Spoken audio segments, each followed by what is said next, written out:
It's going. Mm-hmm. It will, it will, it will.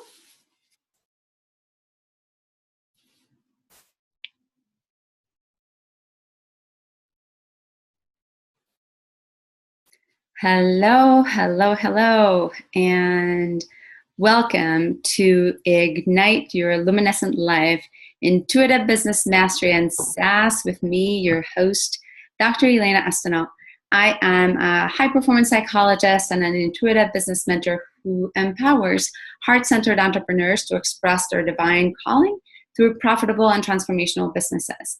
And I'm really, really excited to be here with you today, bringing a very, very special guest.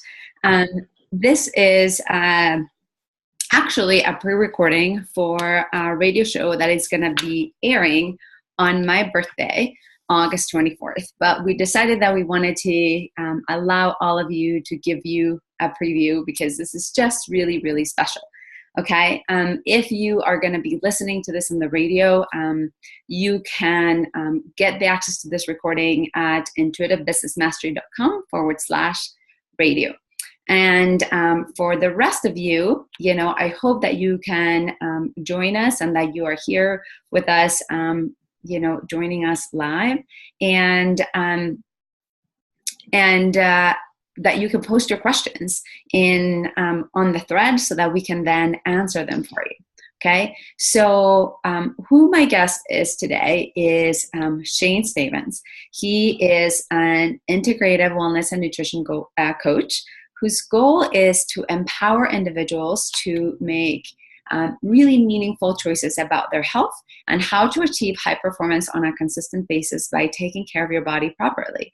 He knows so well that living out loud, making a difference, and like being an entrepreneur and a mover and shaker and creating the life that you really want requires so much energy, and that often chronic pain and illness actually gets in the way of those dreams. And so Shane and I are going to be sharing a really honest conversation and kind of giving you a little inside scoop into our life and our relationship, because he is actually going to be sharing about the power of choice, the power to choose health over disease, tiredness over freedom, and freedom over fear of confinement and isolation that usually comes with chronic pain or food addictions or inflammatory conditions. Okay, so now what's really, really awesome, why I'm so excited, is that Shane is also my life partner and husband. And so it's really, really exciting for me to just have him here with me. Welcome, Shane. Thank you. What a fantastic introduction by somebody that knows me so well. So I'm super excited to be here and sharing with your community, and I really look forward to passing along some really awesome nuggets of information for everyone that chooses to use them. Awesome. So I am normally what I'd like to ask all of my guests is I'd like to ask them a little bit about like who they are so that our listeners can get to hear them a little bit more, and for them to just really know what are the questions that they want to ask and that kind of thing. So one of the things that I'd like to ask is, most often there is something that happens and there's a turning point in our lives that usually direct us to our purpose and direct us to do the career that we are meant to be doing.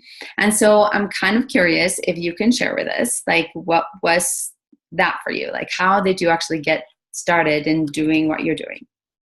And I know that's a big question. Yeah, a big question for me specifically. So I like to think of myself as Dorothy in the Wizard of Oz, sort of. And my career path, or my path to what I'm doing now, has sort of been like Dorothy's path down the yellow brick road. And so, I went and I got a master's degree in nutrition. I've always been super excited about food and how the body works and how it uses food and exercise. So I went on to get a master's degree in nutrition. So that was, and then on top of that, I also directly after I graduated, went into working in the dietary supplement industry for a long time. And so that was my meeting of the scarecrow and getting my brain. Okay. I love Okay. that. And then the next thing that I went to do, I got disenchanted with what I was doing for a number of reasons. And I still had this deep, deep passion to help people. So my trip down the yellow brick road ran into the Cowardly Lion, and I got my courage through actually being a state trooper for the state of Colorado. And I did that for 5 years. Mm-hmm. And then sort of the last part of, I would say, finding the Tin Man was really getting to my heart. So the Tin Man was given a heart, but I found mine by coaching, doing integrative nutrition and wellness coaching with my clients and helping people heal themselves through the use of food.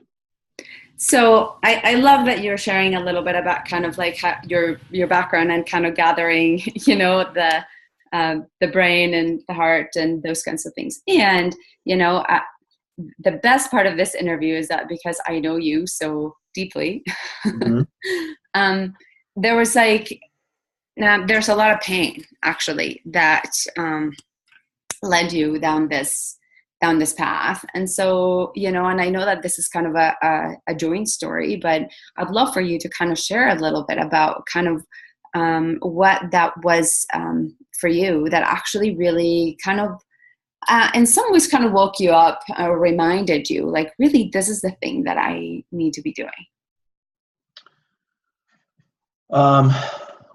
Well, it was a number of things in reality. One, I was struggling really badly with my own health. I had been dealing with an inflammatory condition called ulcerative colitis for many, many years, and it was relatively well taken care of with medication, but I would still have flare-ups pretty often. I was clinically depressed, high blood pressure, high cholesterol, like very, very high cholesterol. And overall, my body just was falling apart.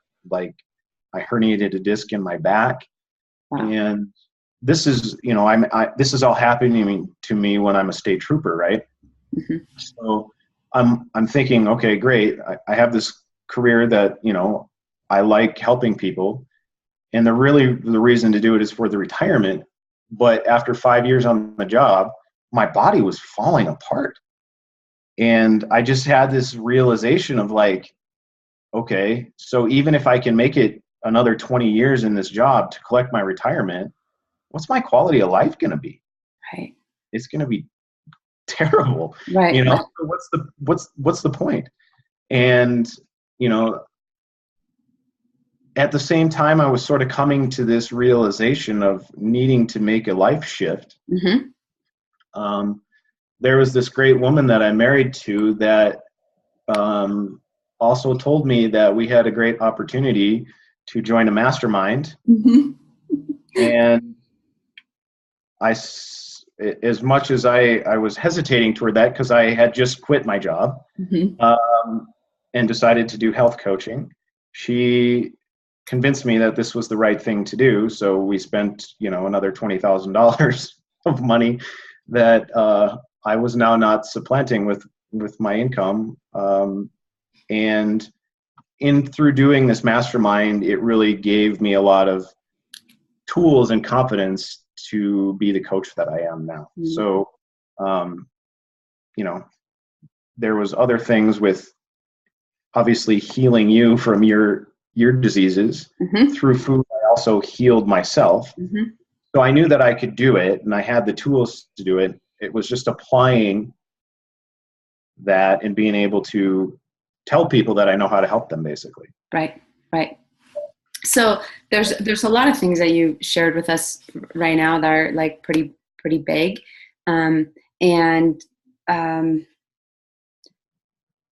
I guess I want to, chunk them out a little bit, right? Sure. Because you kind of shared a little bit about, like you were struggling with a lot of inflammatory conditions and pain and that kind of thing. And, mm-hmm. I was struggling as well, and you were worried about me. And then, and I think that was, in some ways, I think that was one of the biggest motivations, I mean, I think that what's cool and unique about today and today's interview is that, it's kind of a shared story from both of us, right? And I had this terrible injury that basically had left me disabled for almost 3 years. And so after my injury wasn't healing, and we were wondering, like, there's something else that's wrong, right? Like, I can't be having this much pain and inflammation all the time. There's something else that's going on, right? And that was such a long journey, like so fraught with pain and frustration. And I know that you are somebody, and this is, I'm going to say this, and this is not just because you're my husband, but you are one of the most loving, giving, and loyal people that I have ever met, and you were like so dedicated to really support me, which I have just so loved and appreciated. And so I know that, in some way, like, that was kind of the beginning of that motivation, to kind of get yourself into. But the cool thing is that you had, like, pretty much spent your whole life, like, exercising and super obsessed about food and supplements, and you even had created supplements for for a pretty well-known company, for years and years and years. So it's not like this is a new thing, right? Right. But it was sort of like kind of like everybody has this evolution and this transformation into then becoming like, okay, this is the thing that I must do. It was the universe conspiring to bring me to where I'm at. I think I had been, given all the tools along the way, and now here we are. Love that. And then you also mentioned the piece about having joined a mastermind, which, I think that it's really powerful, because I think a lot of times people, when they don't really even know what a mastermind is, they're kind of anxious about, like, well, what is that? And, that kind of thing. And I know that for you, it was like a huge leap off, like, you were already sitting on the skinny branch, and it was kind of like, pushing you off the branch, and like in a leap into the unknown that felt so scary. But ultimately it sounds like, and please know that even though we're married, we did not plan this. This is totally like off the cuff. We have not rehearsed or planned or any of this kind of stuff, that was actually the thing that has propelled you and gotten you clear and given you the support and the tools to be doing what you're doing now, which is super, super big. So, there's something that you and I are talking about that I think I want to clarify, because some people may be a little confused. So there's, you talked a little bit about kind of like your chronic illness that kind of got you to this place, and the inflammation in my body. So can you share a little bit about like what is it that causes this? Because it seems like a lot of people are struggling with some kind of type of pain or some kind of inflammatory condition or autoimmune something. And so is there something that is like that we can understand that it's underneath that?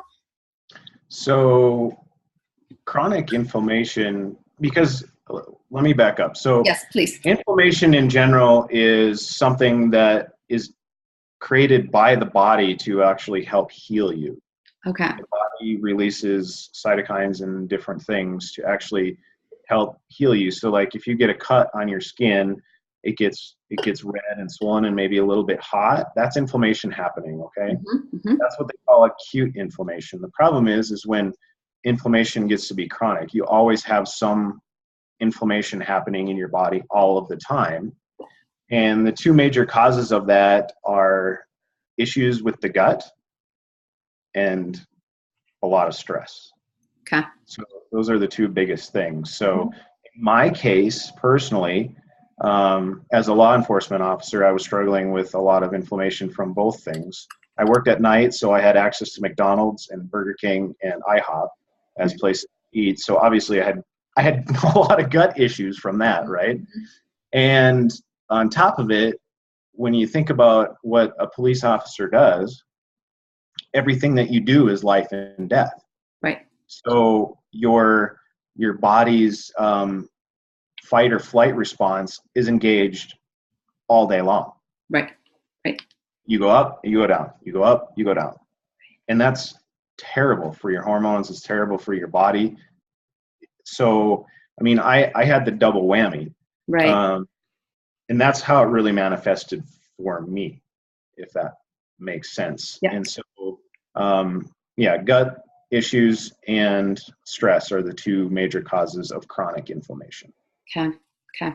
So then, how does this actually relate to how we perform? Because I think that we can understand pain, and so I was kind of curious because, and this is something that even though I've studied a lot about high performance and stuff, like I'm kind of curious about how does this inflammation relate to how our bodies do when we're performing, or, me being able to like sit down and like work on something, or maybe do aerial dance, or any of the things that we are always trying to do. Mm-hmm. Well, let me ask you a question. Sure. And it's not just for you, this is for the community, and they can answer it in when you're in pain, how well are you able to focus? Not so good.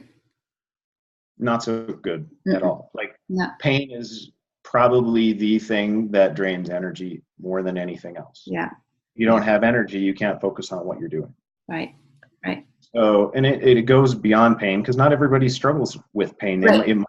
Inflammation manifests differently for everybody. So for me, it manifested as a gut issue specifically. I also ended up with brain fog and other things. So brain fog is another big thing. When you have inflammation, you're going to start not being able to think clearly, being able to answer questions when they come up.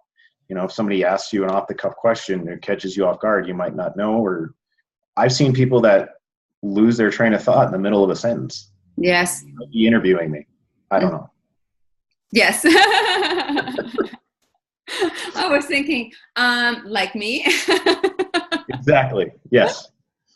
So, okay, so affects- and I do need to say that I'm having to manage like 3 screens. So, like I'm trying to like manage a bunch of technology, which is a little bit of what's happening here.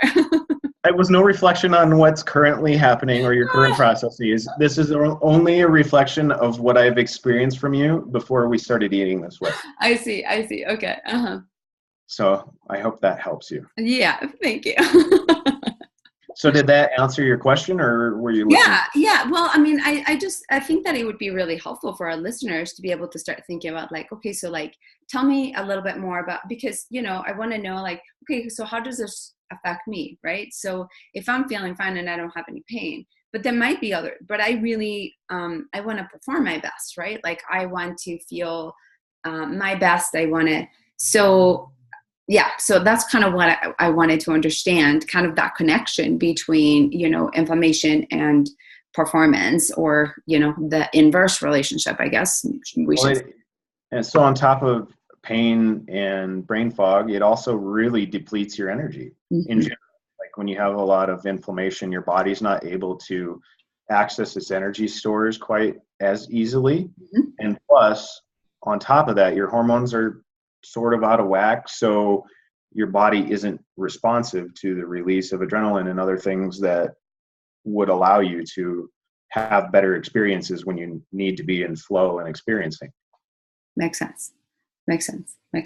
Okay, so tell me a little bit about then what are some of the things that you are finding, as you have been working with people, that there's so much misinformation, right, about nutrition. There's so much misinformation really about inflammation, and then what we require to do our best.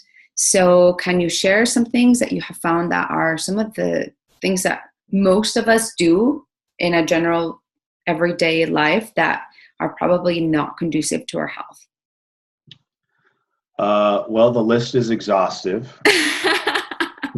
But maybe just 3 things, right. or like, what are the 3 biggest things that you see that, that we're all, as a society, that we're all doing that are really getting in the way of us being our best and performing our best. So the biggest thing, obviously, is the food that we're fueling ourselves with. Mm-hmm. So I think of our bodies as like a high performance race car. Let's say you had $1 million sports car that you bought, Mm-hmm. right? Are you going to go put shitty E85 fuel in that car? Probably not. Probably Even though I not. don't know what E85 is. You paid $1 million for this car. Now, over the course of your lifetime, what do you think you invest in yourself? Well beyond millions of dollars. Mm-hmm. Well, right? we should. I mean, because you're buying houses, clothes, food. I mean, all the stuff that you buy throughout the course of your life, your education, all that's an investment in yourself. Right. So if we wouldn't give $1 million sports car crappy fuel, why would we give ourselves crappy fuel? And so Really and I know a lot of the follow-up question probably in a lot of listeners' minds is, okay, so what's crappy fuel and what isn't? Because honestly, that's where all the confusion comes from, right? Yes, totally. I mean, the food industry and the USDA and everybody's got us so turned around. We don't know because we're told so many different things. Mm-hmm. Mm-hmm. I mean, the truth is we really do know. There's a reason why the use of refined products, especially products that are heavy in carbohydrates, are rapidly increasing at the same rate that obesity, chronic disease, cancer, heart disease, all these they're increasing at a similar rate. Okay. So we used to eat a lot more fat. Now we eat less fat, and we're dying because of it, essentially. So when I talk about high quality fuel, I'm not going to tell you what to eat, but I'll tell you probably what to avoid, if that would be helpful. Sure. So one of the biggest things is dairy. Mm-hmm. It's very, very inflammatory for the system. Almost 80% of the population is somewhat intolerant to dairy. So, and the reason you can tell that you have an issue with dairy is, you ever drink milk and you get that like film in your mouth and it feels like you got some stuff stuck in the back of your throat? Mm-hmm. Well, that's an inflammatory response that's happening inside of your mouth. So if it's happening there, it's happening all over inside your body. Wow. Okay. Mm-hmm. Not to mention it's pumped full of hormones and a bunch of other stuff that we don't really want. Mm-hmm. Mm-hmm. So the other thing is refined grains. Mm-hmm. So your flour, oats and stuff like that. You know, oats are better than refined and enriched bleached flour, that sort of thing. Mm-hmm. But grains are raised with a lot of chemicals, mm-hmm. and the seeds are genetically modified. They're not what they were when our ancestors were eating grains. Mm-hmm. Mm-hmm. And our bodies were never meant to deal with them mm-hmm. that way, the way they are now. Mm-hmm. And lastly is sugar. Sugar's the big kahuna. That's what's mostly responsible for all the chronic disease that we're seeing now. Is you can almost pin it to sugar and refined carbohydrate. Wow. Okay. So these are some pretty big things, and I know that there's a lot more than, there's a lot more changes that need to happen, right? That you said, well, there could be an excessive list, and quite honestly, I find that sometimes that's actually the thing that keeps people from engaging in a more healthy lifestyle, or a more healthy, a nutritious way of living. Yep. So are there things that you might say to people that are like, yeah, I want to feel better, but I'm overwhelmed, or I feel really scared of like having to make like big major changes that I don't know that I'm prepared to make? And so I would say, and this works for a number of my clients, some it doesn't. Some people need the big change right away. Right. Mm-hmm. But there are others that respond better to making small changes. And so I actually have a gift I'd like to share with everybody later on in the show, but this ties in related to that. The one thing that you can do for your health right now is to start making more of your own food from fresh ingredients. Mm. Because as a society, we've gotten so dependent on going to the grocery store and buying the box Stouffer's lasagna and throwing it in the oven. An hour later, you have a hot meal for the family to enjoy. Yeah. There is no work involved. There's no care put into it. Yeah. In order for most of these products to be able to be ingested by humans, they have to be pumped full of chemicals and additives to sit on the store shelves for weeks or months before we put them in our bodies. Mm-hmm. We're primitive beings. We're no, like, we were never meant to deal with these man-made chemicals inside of our bodies. Mm-hmm. If that makes sense. Yeah. Yeah. So one thing you can do today is eat more fresh food. So what fresh food would mean is you buy spinach at the store and you make a salad, or you buy chicken breast and you grill it or bake it or however you want to eat it. So not buying the already cooked chicken breast with some sort of whatever on it already from the store, warming it up in the oven. That's no, you buy a raw chicken breast and you cook it. Right. So is this, you said you had a gift. Is it related to this? Do you want to share it since it's, so I guess that would be a decent segue. So what I'm doing is going to be a 5-day challenge that's going to help people include more fresh foods in their diet. Mm-hmm. So if that's something that might be interesting for you, it's going to be super fun. And again, it's only 5 days. It's a great way to, maybe learn some different recipes and stuff like that to try that are super awesome. So the website for that, if you guys are interested, is https://tinyurl.com/gut health quiz, all one word. Okay. Is this for the, wait. Nope, that's my other giveaway. I have 2 giveaways for you guys. Okay. You're lucky. I'm like, so I'm confused. it's tinyurl.com, so the same beginning. 5-day fresh food challenge. Okay. All one word. Okay. And is there a colon at the end of it? No. Nope. Okay, great. So it's tinyurl.com/5, number 5, like the number 5? Yep, number 5 on the number pad. Okay. Yep. 5-day fresh food challenge, all one word. And I'm going to put that also in the comments so that people can access it as well. So is the 5-day fresh food challenge. I am just multitasking, so I'm like posting it, dropping it in the link, so if people want to. Women are better at multitasking. So that's awesome. That's awesome. And, and I think that this is important because at least it gives people like a place to start, because a lot of times people get really, really overwhelmed, and that this might give people a place to start, right? Like to say, okay, here's where I can start. And I'm guessing that there's also people that are already doing well that could really benefit as well from figuring out like what would be the next step, right? Like, so I'm already, eating fairly well, and then, by doing the challenge, maybe I will learn some like newer things that I can do or add, or et cetera, et cetera. Well, and it's interesting that you say fairly well, because everybody's idea of fairly well is different.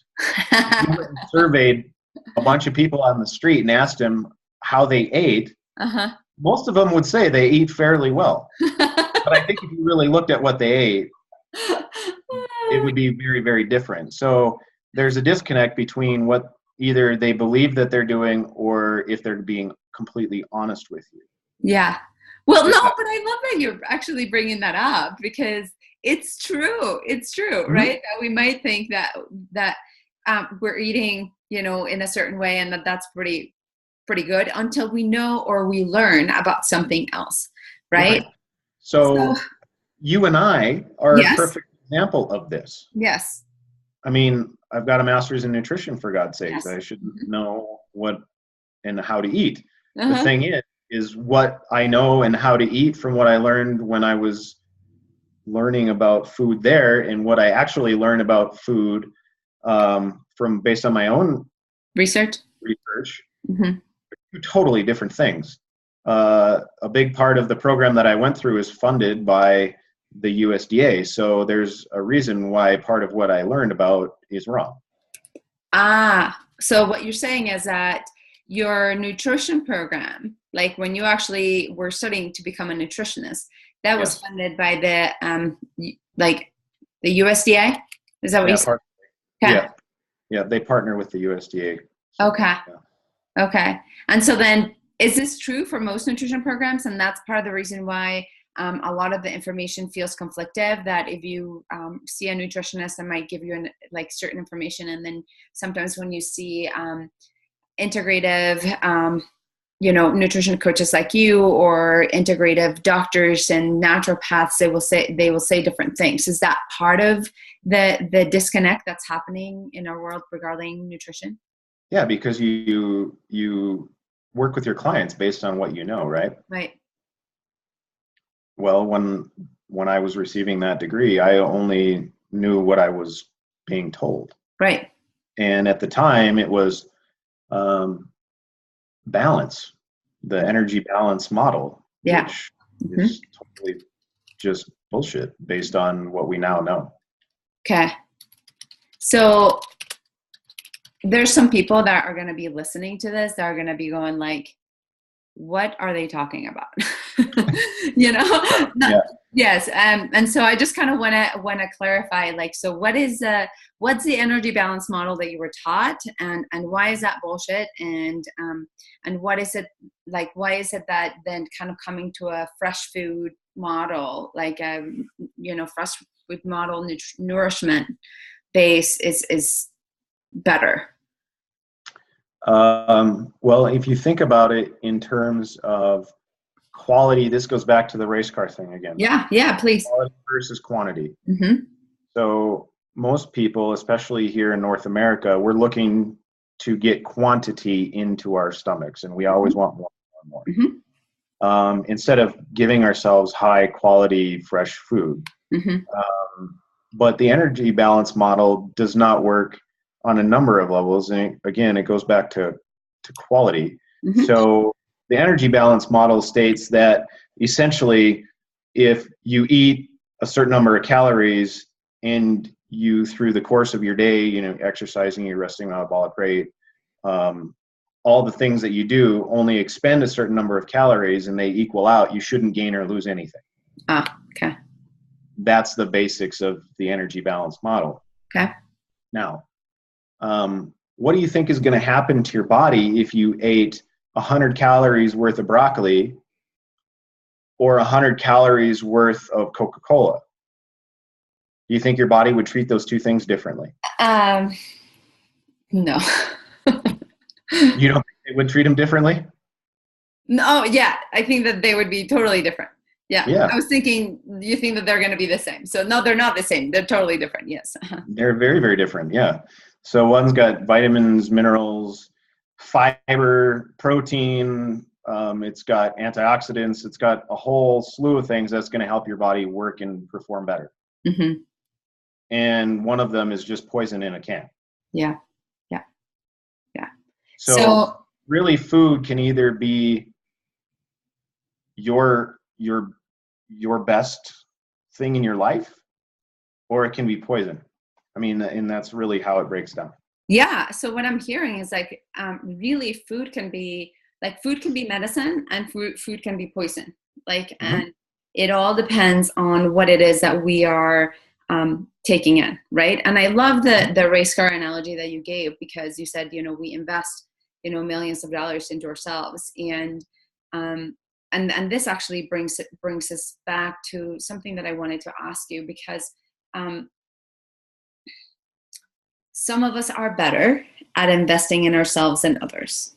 Yes. And I think that this goes also across the board, and especially is noticeable when it comes to health, right? That it seems that if we are hesitant on investing in ourselves, we tend to put ourselves last, right? And so then our health tends to suffer, because then we are putting everything else ahead of ourselves. Like, do you agree with that? Yeah, I see that with a lot of my clients, Yeah. actually. Mm-hmm. And there's actually, it takes it a step further. There's something internal that's happening for a lot of the people that I work with, Mm-hmm. where they're actually eating poorly because they don't like themselves. So Mm, they're, in a way, self-sabotaging or punishing themselves by eating really low quality food. okay. Okay. So, which is, that's something like super, super deep, right? Mhm. Because this is then a work that is not just about what we're putting in, but it's really looking at the relationship that we are having with food, and whether food can really nourish us, or, or food is contributing to it being a disease agent, basically. Yeah. So yes, food can be your worst enemy, or it can be, like you said, the best medicine. However, if you have other parts of your experience in life out of whack, no amount of food is going to make that better. Right. It might make your experience more um, easy, Uh-huh. but if you're in a job that you hate, or in a relationship that sucks, or you're in a stressful job like I was doing, there was no amount of food, because I was eating really, really well when I Mm-hmm. was, for the most part, Yeah. toward the end of my time there, Mhm. and my body was still deteriorating. So no Right. matter what I was going to do, I was exercising almost every day, and I still herniated a disc in my back, and I still had ulcerative colitis, and I still had all this other crap going on because my life wasn't in balance. Mm-hmm. So this is where balance model actually does work. Your life really does need to be about balance. So that goes into food and everything else. Mm-hmm. Mm-hmm. So what you meant, the energy balance model was just about like calories in, calories out, and that's what Correct. you feel like it's not the same, because Right. broccoli and Coke are not the same thing. Very, very clearly. Okay. I just wanted to make sure that that was clear. So Yep. there's some questions that people had entered a little while back, and they were actually related to exercise. And Mm-hmm. so, I want to ask them, because I think that you are actually quite knowledgeable about exercise too, and just how our bodies, you know, um, improve in that way, as well as food. So one of the things that they asked was like, um, okay, so the first one actually is about eating, and it was like, what is the one thing you'd recommend starting with, changing when you need to overhaul your eating and exercise habits? Which I think that we kind of touched on the one thing, right? Like, so it would be to start eating more fresh foods, and maybe even like join your challenge, So check Right. the link and join the fresh foods, the 5-day fresh food challenge, because that's Yep. like a great place to start. And then perhaps start eliminating sugar or dairy. I think you mentioned Sugar, dairy dairy, and first. grains. Yeah, right. So would you say all grains? Would you say gluten? Like there's, I So like the less, so think about it in terms of manufacturing. uh-huh, So look at quinoa. Basically, it's just taken from the plant and dried and put in a bag. uh-huh. I mean, there's probably some sterilization and stuff that goes on with it, but there's not much processing there. Mm-hmm, But then you look at flour, even whole wheat flour, it's been mixed with vitamins and enriched with different things. mm-hmm, And then on top of it, it's been milled mm-hmm. in some big factory somewhere, probably at very high temperature. So it's taken a lot of the really good stuff out of the wheat, not to mention they're using, so quinoa, for example, is a grain that we haven't really screwed with as a society. We haven't scientifically done much to it. Uh-huh. But the wheat, is wheat is very, very different than what wheat started with back when our ancestors were baking unleavened bread. Right, right. So it's really about the processing more than anything else. Okay. Yep. Okay. So the other questions were like, what's the most important kind of exercise that we should get? And does this vary by person and by goals? Like, is there a way that people would know, or people a way for them to see where they're at? So what I offer to you on this question is you sort of answered your own question is, yes, it varies by person and what your goals are. So if my goal was to run a marathon, me going into the gym and lifting a bunch of weights isn't going to help me. Okay. Right. So it's dependent on what your goals are. Mm-hmm. And so, I'm happy to have a conversation with whoever related to that question specifically. If they have a goal, I'd be happy to talk about it with them. Mm-hmm. Mm-hmm. In general, I would say find a type of exercise that you actually like doing. Mm-hmm. And that would be the exercise you are going to get the most out of because you like doing it. Mm-hmm. Whereas most people just slug through exercise and they hate it. Right. And then, after the first of the year, they get in there for a couple months and then they fall off the wagon and they never want to go back because it was a miserable experience for them. Yeah. Go do something you like, hiking or walking or playing tennis or whatever, go out and be active. That's all you got to do. Mm-hmm. So there was a lot of, and I think this question came from there's a lot of things about cardiovascular endurance is better, or weightlifting, or strength building is better, or blah, blah, blah. But what I'm hearing from you is all of it is fine. It's just that you're, whatever you do, if you're doing it with enjoyment, you're going to get so much more out of it, right? Because you're going to enjoy it and you're going to, you will be more consistent in continuing to do it rather than just feeling like it's drudgery. Absolutely. Which I love. If you had to pin me against a wall and ask me what the best exercise type was for society in general, I would say probably high intensity interval training. Okay. Probably what we would biomechanically and cardiovascularly get the most benefit from. Okay. Which actually would probably be also the most time efficient as well, right? Yes. Okay. Great. So and prepare for being miserable because it's hard. It is hard. It is hard. So here's another question that Donna asked, and she said, I had a knee ACL rebuilt done in the 90s, but it seems that I never did full recover. I now have osteoarthritis in both of my knees. My problem is that I can't put weight on my knees without actually paying big time. So what kind of exercise can I do that will have me work up a sweat and actually save my knees? She said, I used to do Tai Chi and I like it, but I can't slowly bend my knees and hold that position for any length of time and expect to walk very well the next day. So what can I do for exercise that will not aggravate my knees? Good question, Donna. And I think I have some reasonably good answers for you. Okay. So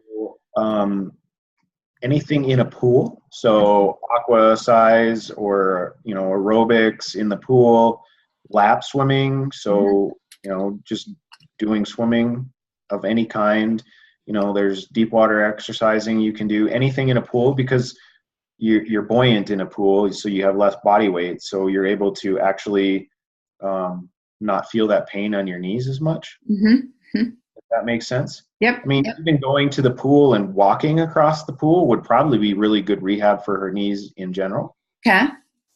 Also doing a row machine would be good. That is really, really challenging and can get your heart rate up and make you sweat pretty well. Elliptical trainer might be something I would try. Okay. Those are all good things. So I know that the Tai Chi didn't work out, so probably yoga is not going to be the best thing either, but maybe try Pilates, for example, because you spend a lot of time on, the Pilates machine for that. So, those are some different things that you could look into. But with both osteoarthritis in both knees, resulting from probably not a very good outcome from a knee surgery, ultimately, it sounds like you're probably looking at knee replacement for both of those eventually. And I would say that if you haven't talked to a doctor about that, it might be a good idea, because the sooner you get it done, the easier it's going to be and the less pain you'll have. Mm. Is there anything that that she could do? Because I mean, this is just an example, and I appreciate you, Don, asking because this might be true for anybody, right? Like, if anybody else is kind of in a similar situation that they could do in regard to their like everyday, like are there things that they can do besides the walking on the pool and stuff like to help um, decrease the pain, basically? Well, arthritis is an inflammatory condition. Uh-huh. Okay. In her case, if it's related to the surgery, it's probably beyond what you can fix with food. Okay. Mm-hmm. And she's probably looking at some bone-on-bone activity in there. Mm-hmm. And, some things that can help you would be like supplementing, for instance, with collagen protein. Uh-huh. That would be, something that she could benefit from significantly. Probably also taking fish oil and curcumin would be really, really good for the inflammation. And it may alleviate some of the pain, mm-hmm. but ultimately, if her knees are shot,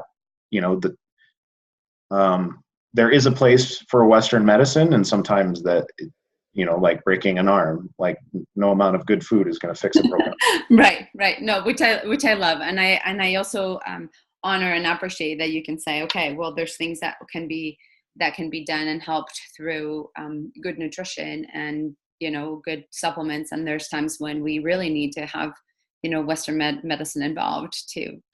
But don't get me wrong, I'm not telling her to run out and get knee surgery, but there are certainly things she can do with her diet as well. Okay. So some of the supplementation stuff, eating an anti-inflammatory diet will definitely be helpful, probiotics, that sort of thing. Okay. So I'm going to kind of swing it back a little bit because, we're talking a lot about inflammation, and in some ways, like this is part of, you created a program that's called the Inflammation Solution, right? Yep. And so I'm kind of curious if you can share just a little bit about like what that is and how, why is that program, the solution to inflammation? So I'll take it back to when I was developing it for you. Mm-hmm. I got frustrated because the doctors kept telling us that you had all these inflammatory conditions that had no cure, like fibromyalgia and lupus and other bullshit nonsense that are really just an excuse for the medical field to say, we don't know and we can't do shit about it. Mm-hmm. And so I started looking at your lab tests and different markers of things. And so I put my scientific brain to work figuring out like different anti-inflammatory foods to eat and where the inflammation was coming from. Mm-hmm. And so I developed this protocol essentially that we both eat now, mm-hmm. That eliminated or significantly reduced the inflammation that you were getting from food in your gut. Mm-hmm. Mm-hmm. Awesome. It doesn't fix the stress, but it doesn't. Well, but there's also, and I think that this is important because in some ways is recognizing that, inflammation builds in our bodies over time. So by the time that we notice it, it's probably been there for quite a while. So, mm-hmm. So you had something else, which I think it was a quiz that, tell me a little bit about that. So this quiz is to determine if you're somebody that struggles with chronic pain, and many of you probably do, if it's related to your gut. Mm-hmm. So the quiz will help flesh some of that out and tell you kind of where you're at, and at least if you're at risk for having chronic pain from gut issues. Mm-hmm. So you might not have the pain now, but you might get it later. Mm-hmm. So taking the quiz would be a really good thing to sort of look at and see where you're falling on the scale of, can I look forward to significant chronic pain later? Okay, cool. So where can people go to get that? So that was the first link I gave you. Okay, tinyurl.com / So that was the tinyurl.com / gut health quiz. Okay. Okay, and I'm putting that on the chat. So that's tinyurl.com / gut health quiz, and people can just go there and take the quiz and kind of figure out where they're at.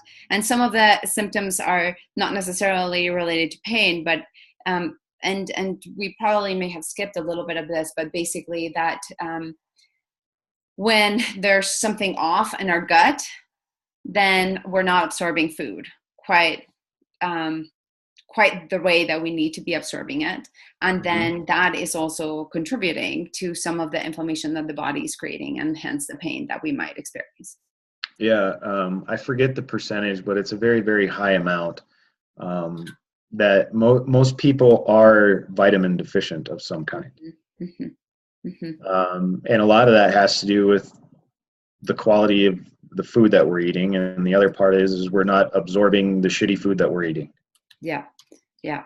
And I remember, I mean, I'll share just this piece because I think that this is kind of a good indication. I think that when we were going through all this whole thing with me, at one point, I think my doctor put me on 7,000 IUs of vitamin D a week, and my father was going like, oh my gosh, she's going to poison you. Nobody should be having to take that many IUs of vitamin D a week, right? And that was actually one of the indicators for you that you said, then the problem is not that you're not having enough. The problem is that you're not absorbing it. So it's Right. going back to your gut, So it was kind of putting pieces of the puzzle together, which can be a quite difficult puzzle to navigate for many people. Yeah, Awesome. absolutely. Yeah. Doctors will keep giving you supplements and different medications to try if you're vitamin deficient, but a lot of times they'll have to give you way above what would be a normal dose to make those things change, just because you don't absorb them. Right. So, and I know that we're coming towards the end of our interview, and I'm just kind of following a little bit of a flow here, but there's a question that I wanted to ask you because I think it's an important question, and I want to hear from you. What do you think is the relationship between health and wealth? Like people, often talk about that, and some people say there is a relationship, some people say there's no relationship. And so I guess, and I have my own thoughts about it, but I'd love to hear your opinion about, what is that relationship? Why, does it matter? I think that's a very deep question, and it probably would require like 20 minutes of me being on a soapbox, but I'll do the best I can. So first off, there is the internal piece of fueling yourself well and being healthy. Mm-hmm. That also relates to wealth. Mm-hmm. So if you don't treat yourself well, mm-hmm. if you don't love yourself, mm-hmm. so for me, giving myself good food is the epitome of self-love. Right. Because I am giving gratitude to my body every day for what it does to support me, mm-hmm. by giving it the nutrients it needs to continue to support me. Yeah. So if you consistently give yourself low quality food that's not supporting you, you're taking love away from yourself. I mean, inherently somewhere deep down, you probably have some issue where you're having some core negative belief about yourself. Mm-hmm. Okay. So that to me is a big part of the internal. There's also the more high level internal thing about if you don't have energy to get up and talk to people, especially if you're an entrepreneur. If, look at Brendan Burchard. The guy, he is like a crazy person up on stage, but he eats very, very well, right?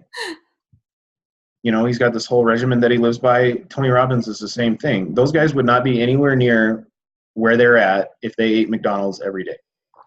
Right. They eat clean diets. They eat well. Mm-hmm. Mm-hmm. And it shows. Right. So, when you eat poorly, it shows up externally too. Right. So you can break out, mm-hmm. you put on extra fat mass, mm-hmm. or you get bags under your eyes. There's all sorts of external ways that manifests. Mm-hmm. And we live in a very narcissistic society. And so this is the external piece. And this isn't my belief, and I wish it wasn't this way. It's just the way it is. Right. Because there's a lot of research that's been done with it. Uh-huh. People that are more attractive and look healthier, generally speaking, get jobs easier, end up with more money, have better life quality satisfaction, have more friends. I mean, this isn't me making this shit up. It's been researched. Right. You know, so if you're an entrepreneur and you want to get out on stage and you want to sell something, get up there, be high energy, and look good while you're doing it. Right. Right. And it's hard to do that if you don't eat good quality food. Right. Or if you're in pain or feeling crappy or having if your energy is low from being in pain and you have a bad attitude or you got brain fog or whatever, you're not going to be able to work on your business, etc.